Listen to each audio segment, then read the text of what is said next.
So Drizzy Lanes. Oh shit. I'm sorry. My bad.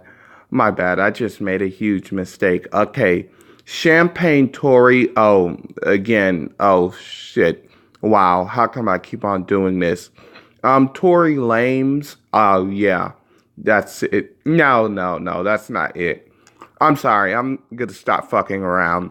Tory Lane have just came out with a new album. Memories don't die. And you should tell this to the people who have arthritis or, hold on, Alzheimer's. Oh shit, I sound like I have Alzheimer's. You should really tell this to the people who has Alzheimer's. Well, you know what? Who cares? They're not going to remember your words anyway. But yeah.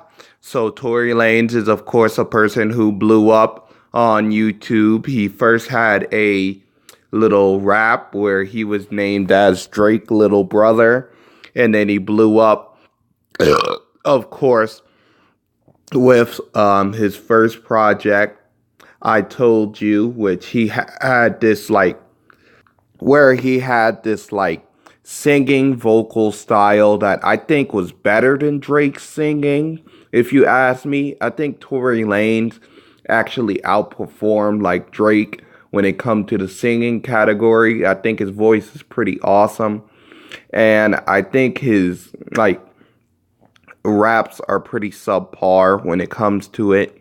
And now we're here today with Tory Lane releasing his second album. And, so let's just get into the track listing. So we start out with Memories, which is only 28 seconds, which is how long my short term memory lasts. And I thought that it was pretty fucking good. I was like, oh shit. Yeah, I checked out Tory Lane's last album, and this guy had like a fucking sketch every song. Like every one song, he would have one sketch, which really got tiring. But it's good thing that he actually have like this one little sketch. And if you actually listen to a song like Happiness, he also has this interview where he talks about his mother dying, and I was like gripped. But then he goes back to flashing and talking about fucking money and bills and bitches and stuff like that. So hey.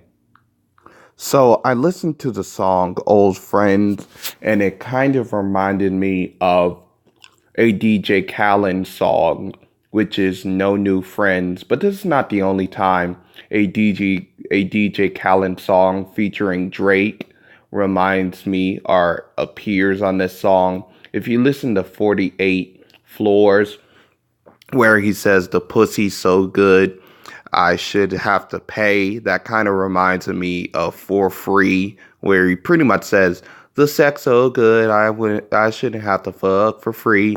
Like same fucking concept. And I'm like, damn, this kid really, really is getting off or having a heavy influence from fucking Drake.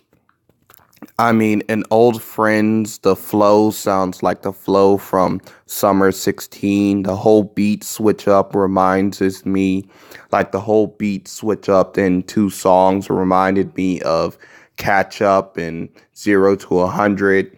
I mean, shit.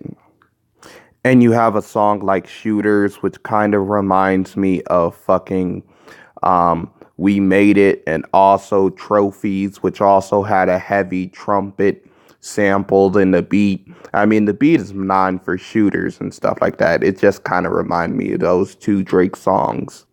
And then you have a song like For Me, which is basically Lane saying that he's selfish and he only thinks about himself in a relationship.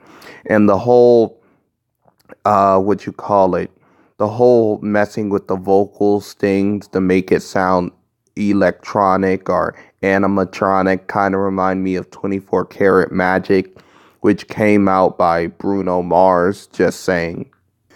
And if you want to go far back, it kind of reminds me of California Love by Tupac. He does say that he has a Tupac flow, also have a Tupac fucking, I would say, vocal colder, you know. You have a song like Skirt Skirt, which kind of reminds me of the whole Caribbean vibe thing that Drake was doing. And in fact, speaking of Drake, I don't even have to mention Drake, the whole Caribbean vibe and doing the work kind of reminds me of fucking Rihanna, work, work, work, which then again featured Drake. So therefore, it just everything ties up to Drake for some reason. The next track really have him doing this but it sounds like a high pitched bitch version of Chance the Rapper's fucking ad lib. I'm like, damn. And the whole line where he says, "My baby mama's so lit, I wish there was two of them." It kind of reminds me of Drake whole thing of if you had a twin, I would still choose you. You know, just saying. He also mentions Charlemagne the God, Drake's fucking rival, and now I think they're frenemies, just saying. And if you think that whole comparison with twins kinda seems out of line, well, up on the next track, Real Things, he says he wanna fuck her twin sister, and also Future had a song called Twin Sister, stuff like that. And also he uses the term boss bitch, which was of course like it was heavily popularized by Drake when he did the whole back to back song. So I just like to say that. Oh yeah, another thing I like to add, what's with him like stuttering on the S like he's a fucking snake on the whole track? I was like, what? Now, on the next track, Hate to Say, where he kind of mentions, Sean Kingston. I mean, Sean Kingston was kind of like really good friends with Soulja Boy, which of course he had a track with Drake called We Made It. So I just like to point that out. He says that he does this whole numbers fuckery where he says he gets $1,000 per minute. Good for him. And he also mentions Meek Mills, which is a rival of Drake. Now I think they're fucking frenemies. And he also mentions having a beef with Travis Scott, which, Travis Scott originally like did a feature with Drake on fucking Companies.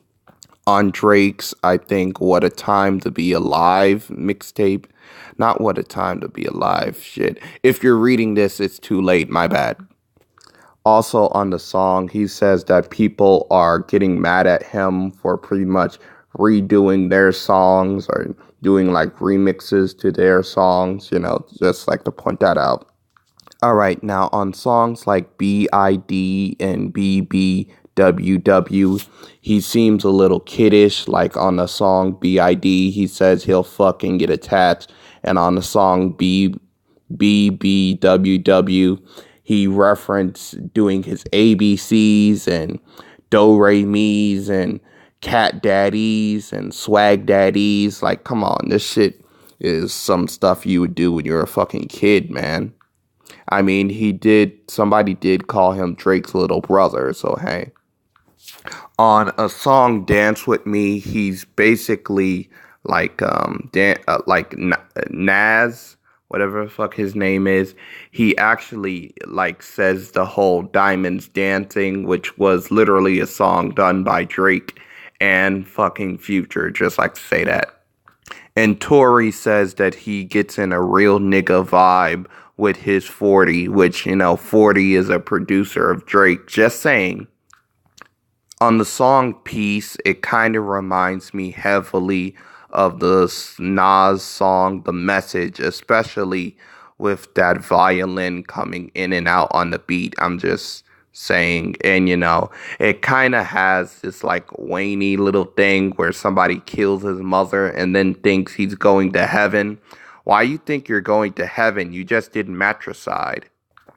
And also, he says something about blasting somebody with 6 rounds, which, Drake's the 6 god.